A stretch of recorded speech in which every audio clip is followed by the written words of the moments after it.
Christmas Day, 1521. Although the date is debated on by whether it was Christmas or if the year was even 1521, the history books do their best to describe this event with the fact it was hardly recorded or ever even spoken about. It was anything but a peaceful morning on the Nueva Isabella sugar plantation in the northwest outskirts of Santo Domingo City. Tension was high due to the Spanish colonial government ruling over the enslaved peoples of Hispaniola Island, and the Spanish did not relent. It is never stated what exact time this happened, but a revolt was being planned, a big one that participants wouldn't realize would end up being the first recorded slave revolt in the Americas. The enslaved people of Santo Domingo were at their wits' end with the harsh treatment they had been receiving. They wanted more. They wanted freedom, liberation, to be unleashed from the cages of their captors. And the slaves weren't alone. They had united in secrecy with the native Indians of the island, who were also tired of the Spanish rule. It was their island. Who could blame them? No source can say how or when exactly this happened, but sometime during the day, fighting occurred on the Nueva Isabella plantation. It was a revolt, and a large one at that. Numbers of casualties were never recorded, but estimates could be made around the hundreds. Many slave and Indians fought for their freedom against the large numbers of slave owners and the powerful brute force of the Spanish colonial government. Fires were started. Buildings were destroyed. Crops were trampled. Not just liberation, but their lives were on the line. Unfortunately, what came next was no closer to liberation than the day before. After many losses, the Spanish were able to suppress the revolt and claim victory over the enslaved. Things did not become easier, because in January of the next year, stricter rules were created and enforced to keep slaves from revolting again. Freedom would not be secured until centuries later in Santo Domingo, but even with the loss of so many, their impact will never be forgotten. They will forever be known as the heroes of Santo Domingo, who bravely fought for liberation, and will continue to be known in history as the first ever slave revolt in the Americas. Kahala Yahweh B'Ashem Yahushai B'Ashem Rakokodash, which are the true Hebrew names of the Most High Father, Yahweh, which is Hebrew for He is, and His only begotten Son, Yahweh Shai, which is Hebrew for He is salvation. Double honors my teachers, the apostles and elders of the Great Millstone. Peace and mercy to the elect, with the house of David reborn again in this generation. And Shalom to the 130 Yasharallah, who today are known as the Negroes, Latinos, and Native Americans, who before losing our true heritage, we were known as, and still are, the true Hebrew Israelites of the Holy Bible. In today's lesson, we're going to be talking about the tribe of Simeon, who today are known as the Dominicans, which come from the Dominican Republic. Now, in the video we just watched, it covered a fairly big part of history regarding the tribe of Simeon in their state of captivity. Now, as you just heard, this was the first recorded slave revolt amongst the tribes here in the Americas. Now, unfortunately, it didn't succeed, but it was spiritual in nature, which we're going to get into in just a bit. But let's go ahead and move on and talk about the tribe of Simeon today. So, like I said, the tribe of Simeon are known as the Dominicans today. Come from our forefather Jacob's and his first wife Leah, and he was the second born son to Jacob. Now, Simeon, when you get into who he was part of the Northern Kingdom. And if you've been watching these lessons, you understand that the Northern Kingdom today would be known as the Latinos and the Native Americans. And that the Northern Kingdom was kicked out of the land of Israel during 722 BC. And they were carried over to Assyria, and then eventually they made their way over here to America. And this is recorded in 2nd Ezra 13 and 40. Let's go and read it. This is 2nd Ezra 13 and 40. Those are the 10 tribes which were carried away prisoners out of their own land in the time of Hoshea, the king, whom Salmanasar, the king of Assyria, led away captive. And he carried them over the waters, and so came they into another land. And so right there it's talking about when we, Northern Kingdom, Israelites, the Latinos and Native Americans, we were taken out of the land of Israel. And this took place, like I said, in 722 BC. And what happened is we unfortunately fell away from the Lord because we did not obey him. We started to worship other gods of the other nations that surrounded us, and we just basically broke our contract we had made with the Lord, which was something that we were warned about when we had came out of Egypt. Okay, but what happened is, after being carried away to Assyria, we eventually were freed close to about 100 years later, when the Babylonians attacked Assyria and conquered it. The native and Latino nations, the Northern Kingdom of Israel, were free from captivity. Now, what unfortunately happened is that the Assyrians had this thing where when they would conquer a people, they would take them out of their lands and they would bring foreigners to dwell in that land to stop the people to return to those lands and hence rebuild their civilization and possibly rise up again. So us Northern Kingdom Israelites, after being freed, a lot of us stayed in the area. Some of us went to other parts of the known world at that time, as the Silk Road was a big trail of commerce during that period. And also some of us went back, but we went down to the Southern Kingdom. Okay, you can hear of examples of some of the Northern Kingdom Israelites amongst the apostles in the New Testament. Now, the majority of us, through the leadership of the tribe of Ephraim being the Puerto Ricans, had decided to come over here to the Americas to basically separate ourselves from all the heathen nations, so that way we could try to keep the laws and not have to face being punished again by the Lord. Now let's go and get back to the scriptures and read that. Verse 41.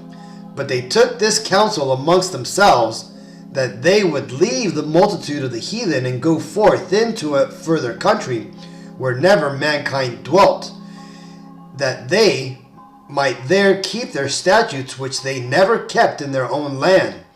And they entered into the Euphrates by the narrow places of the river.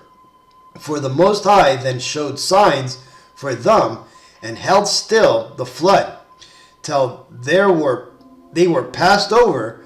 For through that country there was a great way to go, namely 1.5 years, and the same region is called Azareth.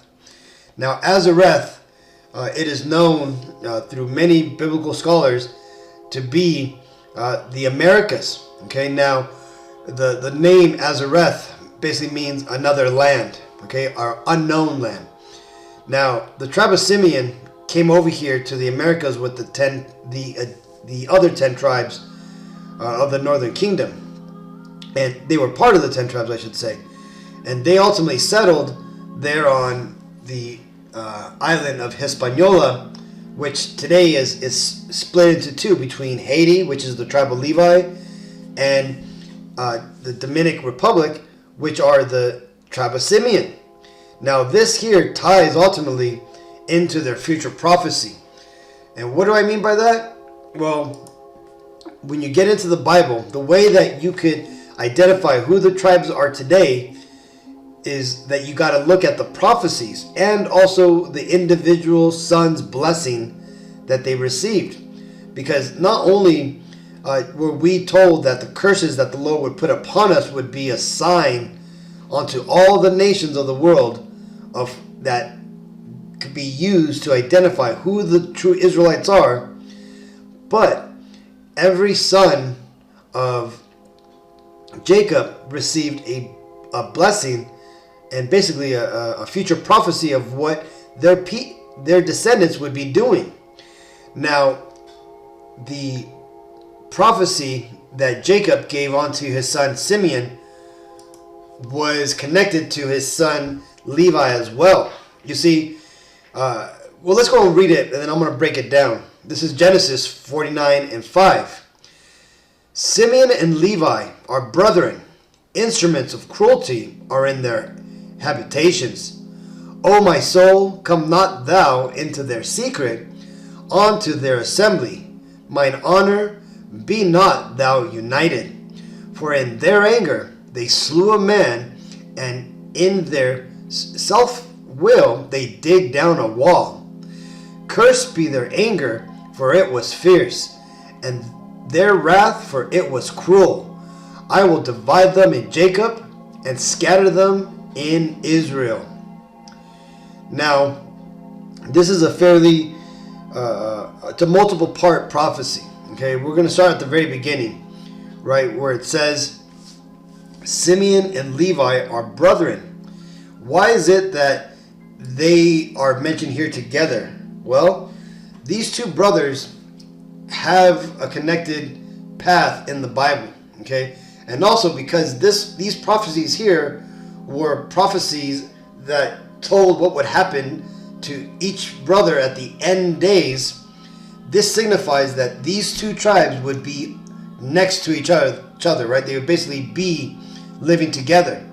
Now, when you look at the map of Hispaniola, right, basically the island which the Haitians and the Dominicans live, it's broken up in half. Okay, you got the Dominican Republic here on the right, and then you have Haiti here on the left.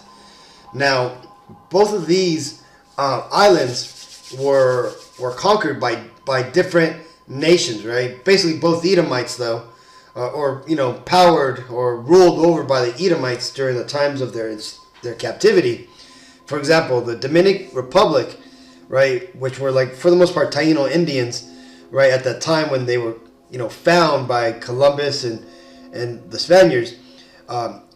They were found by the Spaniards, and the Spaniards basically ruled that portion of that land. Now, the Haitians, they ultimately were ruled by the French, who came, later on, and they imported African or so-called African slaves, which were the tribe of Levi.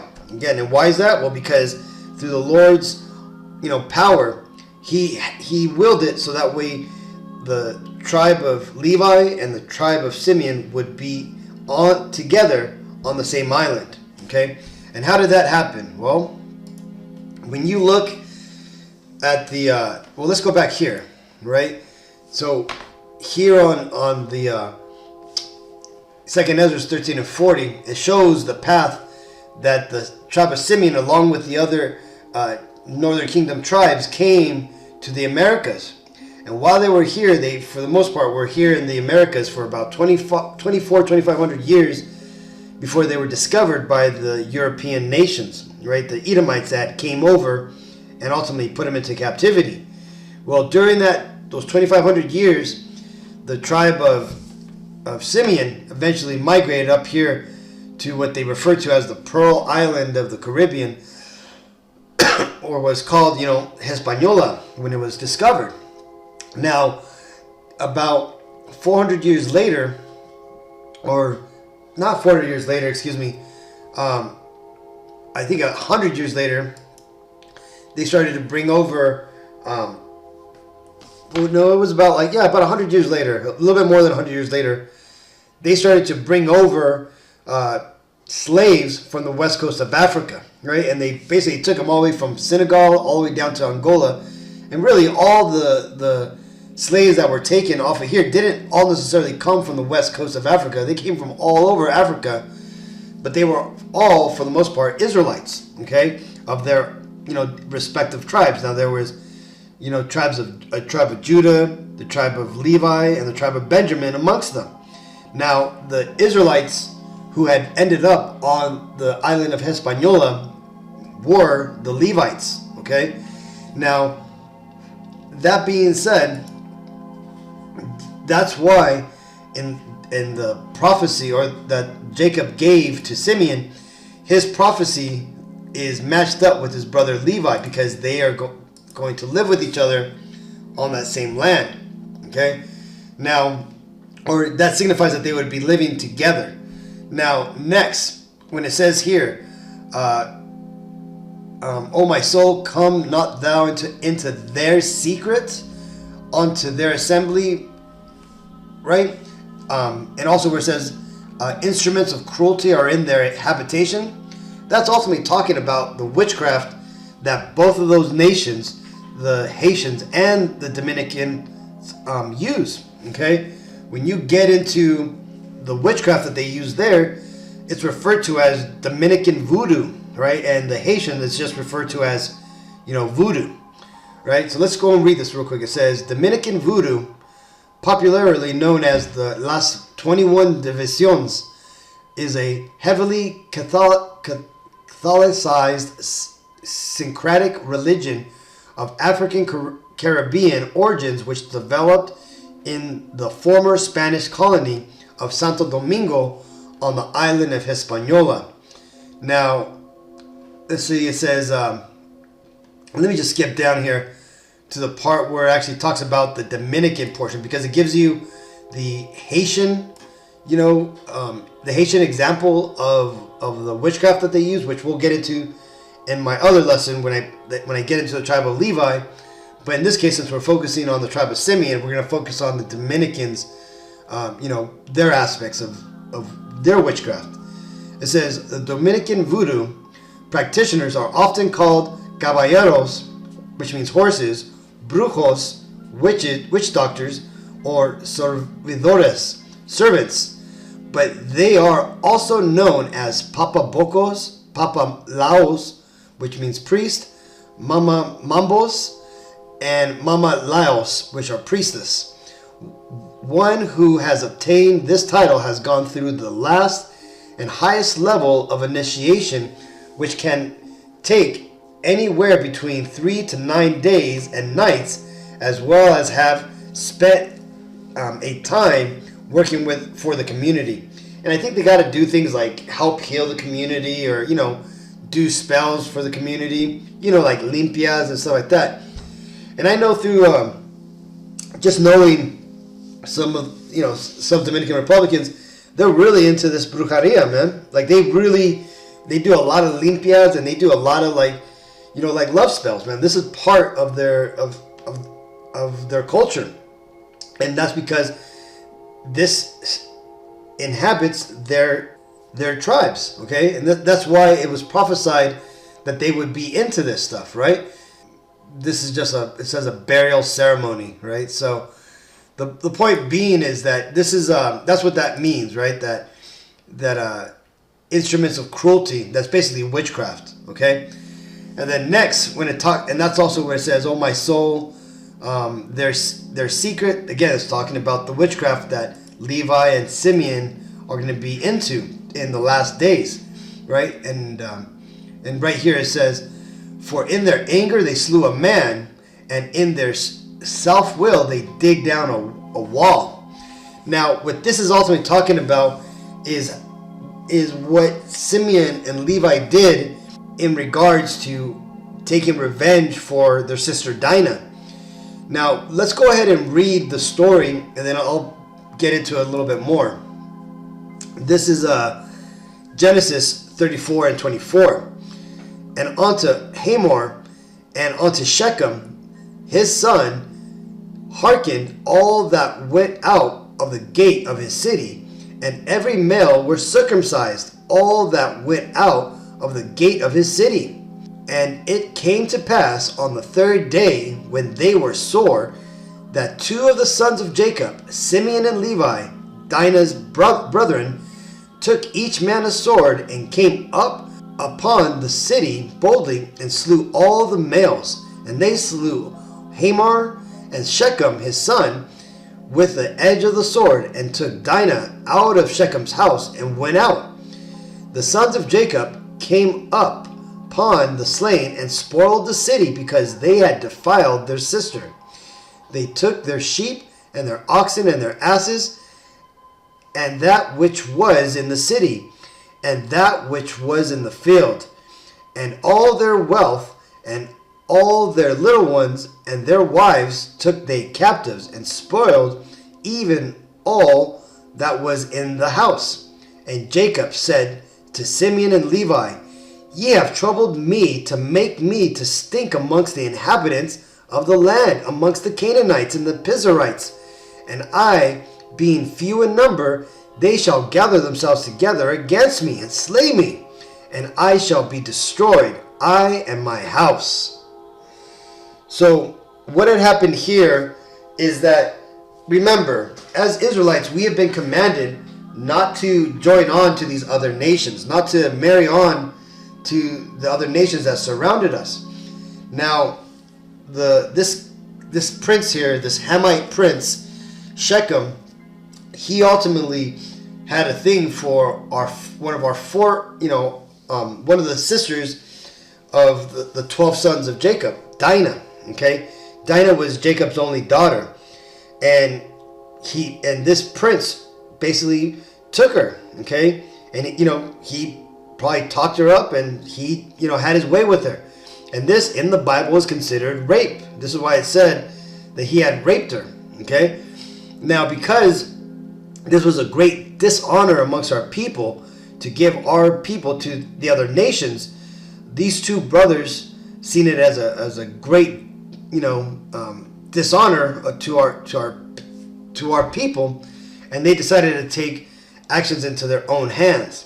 Now, the characteristics of the attack that they did is similar to what took place in the first video that we watched. Again, the actions of this right here is that after the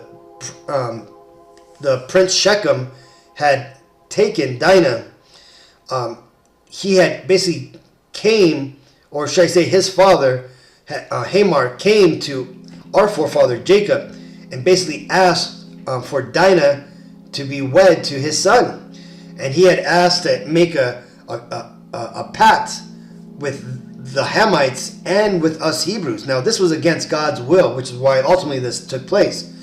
But our forefather Jacob saw that it was fine, because when you get into these people, these Hamites, they were cool with our forefathers, right? They allowed Abraham to stay in that land, and they basically had made friends with them. I think they even gave us lands to bury our our people in that land, right? So what happened is Jacob, our forefather, had made a treaty with them. Now, Simeon and Levi had basically made a little stipulation that if they wanted to marry, if Shechem wanted to marry Dinah and also join on to the Israelites, that all the males had to circumcise themselves, right? And these Hamites, thinking that they could join on to us, they went ahead and did it, thinking that they were going to be in a good case. Now, ultimately, they were deceived by Simeon and Levi, because they went and they against their word, and we just read what they had done. Now, this was such a bad thing that our forefather Jacob had said, right? That they had troubled him amongst the people in that land, that their actions had made him to stink. Now, what does that mean? That basically means that they had basically ruined his reputation amongst all the Canaanites in that land, right? They probably more likely had started to be seen as like thieves and murderers. Now, that's ultimately why in the prophecy right here it says that cursed be their anger, for it was fierce, and their wrath, for it was cruel. Okay, and this is why ultimately Levi, and Simeon received what they had received. When you look at Levi, even though he was given the service to the Lord and he was made the priest, he didn't get an allotment of land in the land of Israel. When you look at the tribes, Levi wasn't given any land. His lands were ultimately amongst the suburbs of all the tribes, right? All the other cities of the tribes. Now, Simeon, because he became a small tribe, right? He didn't even get a blessing from Moses, right, before they went into the land like the other nations did, right? Simeon didn't get a blessing from Moses, and also his portion of land was basically pulled out of the portion which was given to Judah, which was too much for Judah, like it had said in the scriptures, right? So they basically got the leftovers from Judah. So that right there is the curse that came upon them, and that's what that prophecy says. Okay, so now that we understand, how this prophecy of Simeon and also Levi, but we're focusing on Simeon here, how their prophecy is, breaks down.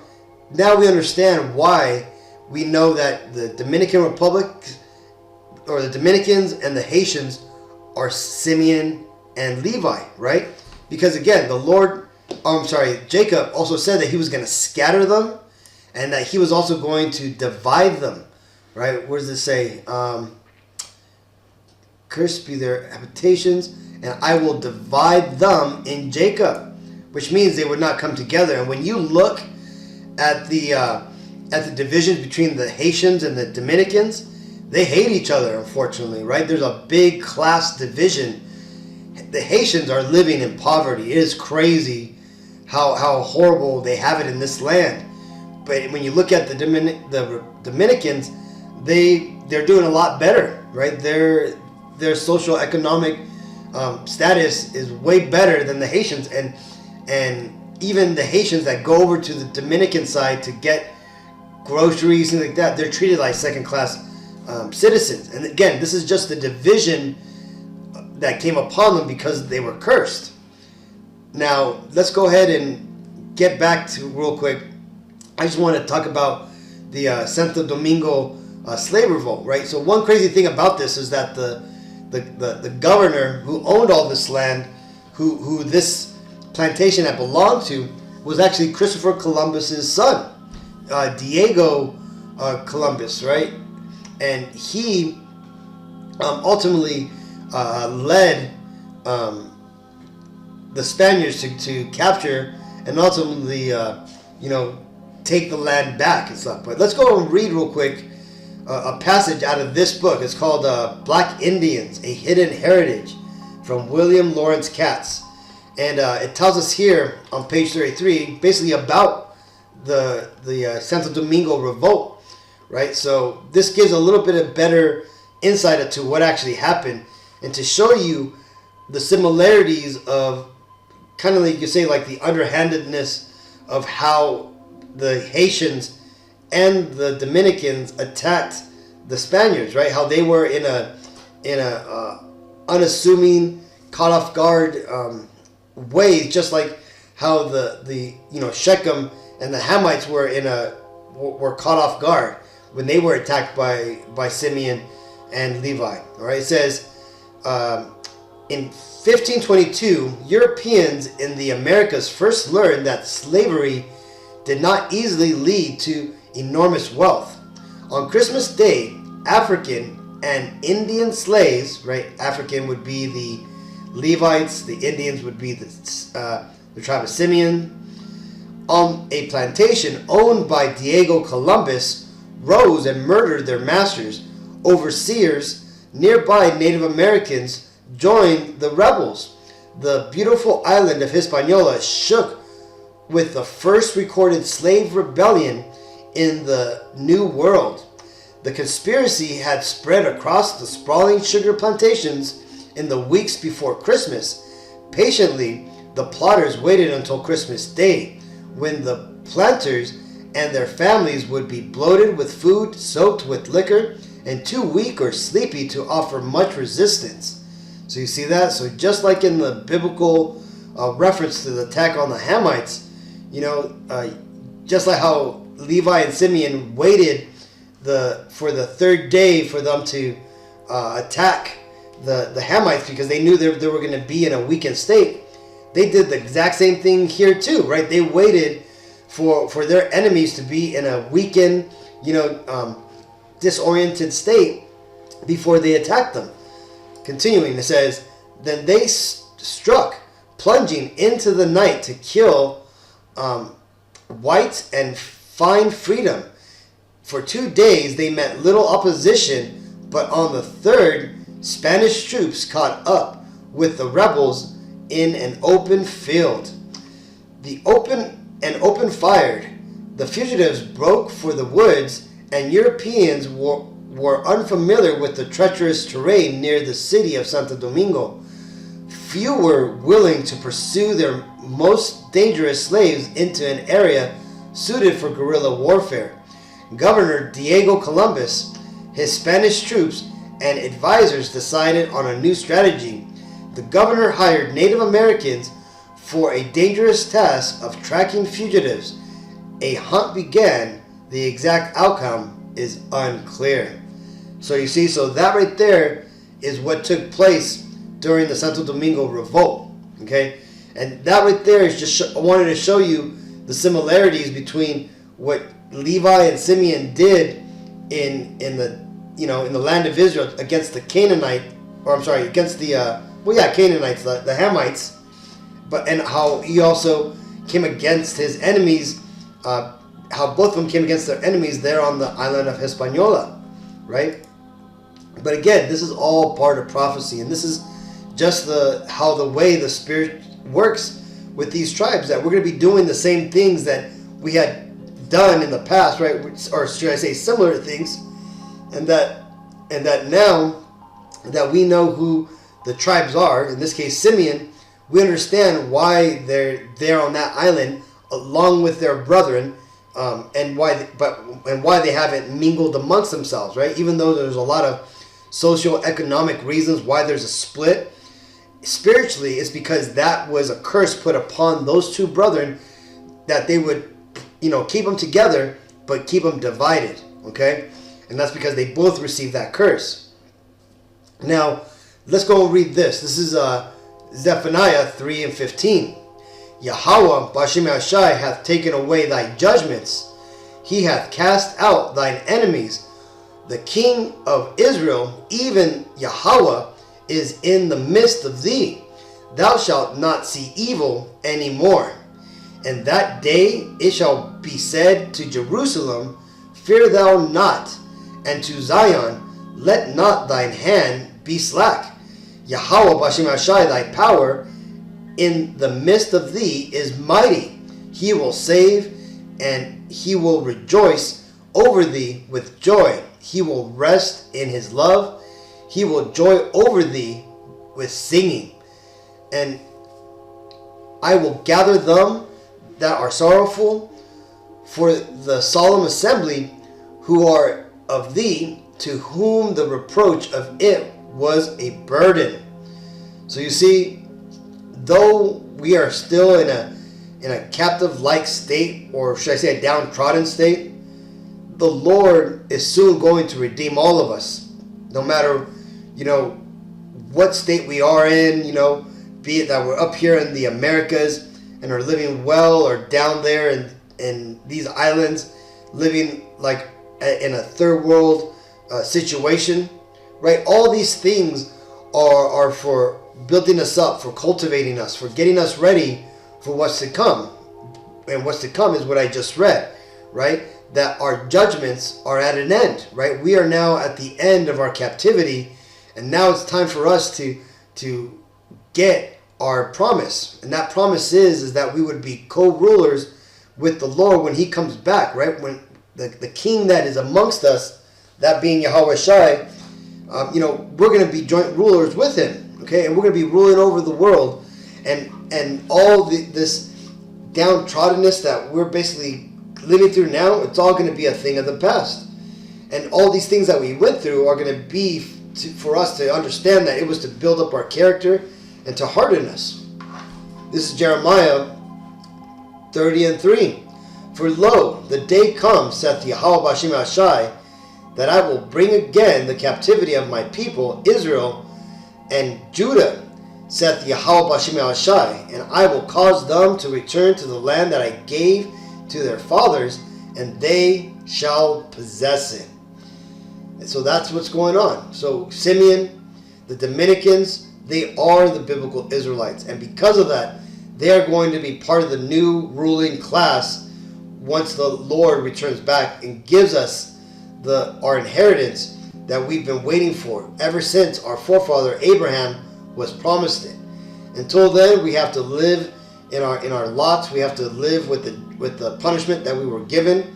And for the 2/3 of our people who aren't going to get this message, they're not going to believe, they're going to be too busy worrying about worldly things, they're going to have to die on this side before they're reborn through reincarnation into the world where we're ruling, and then they'll be raised up right, and then they'll get to experience heaven on earth.